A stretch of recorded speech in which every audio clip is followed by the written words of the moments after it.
Heights man's facing federal charges in connection with the January 6 Capitol riots. The U.S. Attorney's Office says Colton was arrested last week in Folsom. Prosecutors say Colton was spotted on CCTV footage taken from within the U.S. Capitol on January 6, 2021. They say he was also identified among a crowd of rioters in the Capitol Rotunda engaged in a physical confrontation with law enforcement. Body-worn camera footage also showed Colton not following orders to leave the Rotunda. Colton's facing multiple charges in this case. Those include obstruction, disorderly conduct in a Capitol building, and demonstrating in a Capitol building. Hey everyone, welcome to the show. So new charges have been filed against a January 6 defendant, but they're not related to the Capitol attack. 36-year-old California resident Kyle Colton was indicted this month. He was indicted on February 15th for receipt of child pornography. The court documents say that Colton received images of children, quote, engaged in sexually explicit conduct. This was between July of 2022 and December of 2023. And if he's found guilty, he could spend up to 20 years in prison and owe up to $250,000 in fines. So yet another January 6th MAGA man accused of crimes involving sex with children. I have seriously lost count at this point. You know, they really are attracted to Donald Trump, aren't they? For some reason. Yeah. But please tell me again, please tell me more about so-called pedophile Democrats.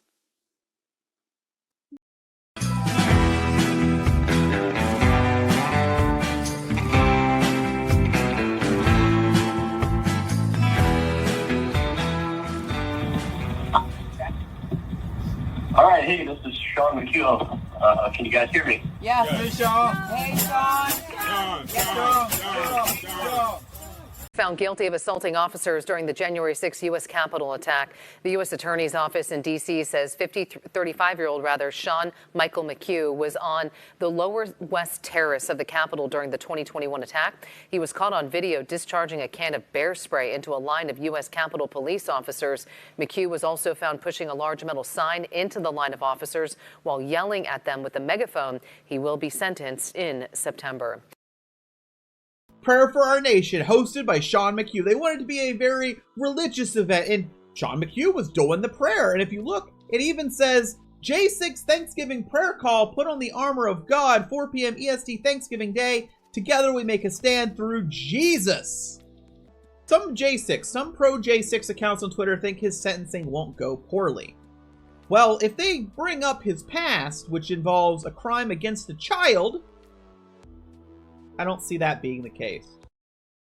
A Trump supporter accused of storming the U.S. Capitol and heckling police officers for protecting pedophiles previously served jail time after being convicted in the statutory rape of a 14-year-old girl, according to court records.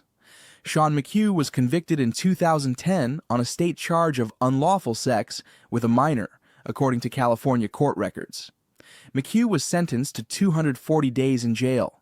The victim was 14 years old, and McHugh was 23 when the crime occurred. McHugh pleaded no contest to the underage sex charge. The victim and her mother signed off to the plea agreement as part of California's victims' rights law.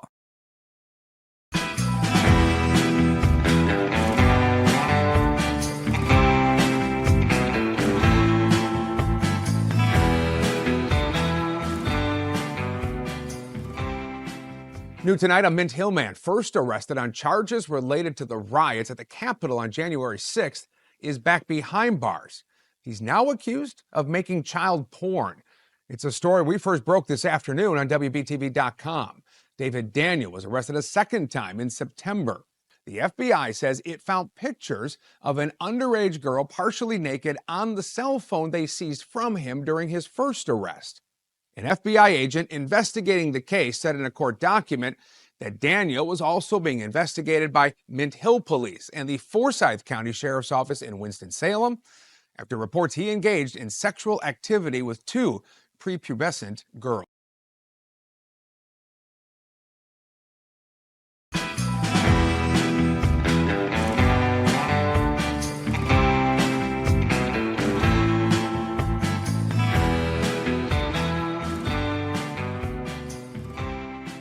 Louisville man was indicted in connection to the January 6th Capitol attack. Andrew Grigsby is facing 5 felony charges, including civil disorder and assaulting, resisting, or impeding officers using a dangerous weapon and inflicting bodily injury.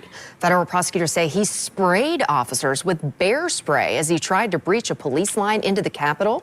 The spray forced officers to temporarily retreat, and one of those officers described himself being unable to even breathe or see without unbearable torturous pain. Grigsby's behind bars in Washington, D.C. On June 30th, 2020, at approximately 4:45 p.m., the Kentucky State Police Electronic Crime Branch arrested Andrew K. Grigsby, 25, on charges related to child sexual abuse material. Grigsby was arrested as the result of an undercover Internet Crimes Against Children investigation. The KSP Electronic Crime Branch began the investigation after discovering the suspect uploading images of child sexual exploitation online. The investigation resulted in the execution of a search warrant and interview in London on June 30th, 2020.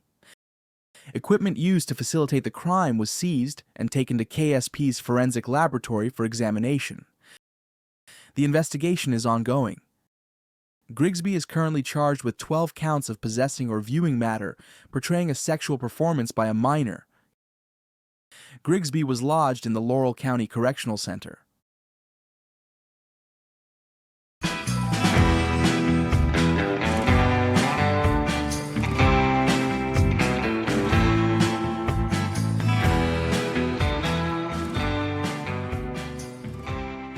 Today, a January 6th rioter named Andrew Taake, I think that's pronounced correctly, pleaded guilty to assaulting law enforcement officers with chemical spray while holding a metal whip. Now he's facing justice thanks to an anonymous woman with the pseudonym of Claire, who actually got him to admit that he was not only at the riot, but was engaging in the very activity that ended up leading to his prosecution. On the night of January 6th, she was at home in her apartment, and a lot of Trump supporters were streaming back from the Capitol to a hotel nearby. And she saw this ask from the FBI saying that they were trying to identify the rioters. So she said, okay, let's get to work, right? So she opened up the Bumble app. Bumble is the dating platform where women make the first move. So she essentially just started matching with guys. She changed her profile to conservative and then started talking to people.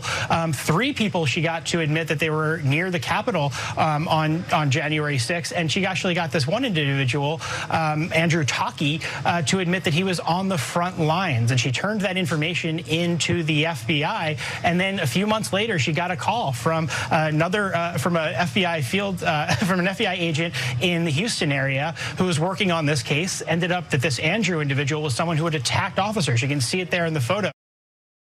They're using his past criminal history, which includes a charge of attempting to solicit a minor online, which he was out on bond for during January 6th itself. That case still has not been resolved. May 2016, Taake was arrested for soliciting a minor online, a felony. According to the PSR, Taake initiated a conversation on a social media application with an undercover officer, posing as a 15-year-old girl. After sending multiple explicit messages to the UC, Taake proposed an in-person meeting. The UC agreed and sent Taake an address. Before meeting, Taake sent additional messages to the UC, including telling her that he could, quote, go to jail for what he was doing. Taake then went to the address the UC provided and was arrested. He was released on a $20,000 bond. His bond was revoked after his arrest and detainment in this case. The case remains pending. This case with the minor, he was on bond for that. During January 6th, that case is still ongoing. I want to be clear. He was on bond for soliciting a minor online, a felony, when he decided to go involve himself in January 6th.